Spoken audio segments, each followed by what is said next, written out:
All right, put the rest of the stop blocks. Bingo bango. What else did I do?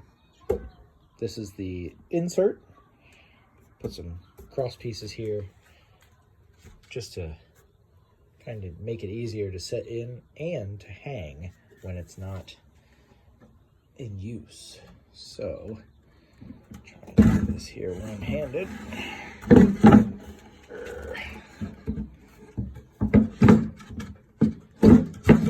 There we go. It's a little rough. Needs some sanding. But, yeah. Clearly scrap material.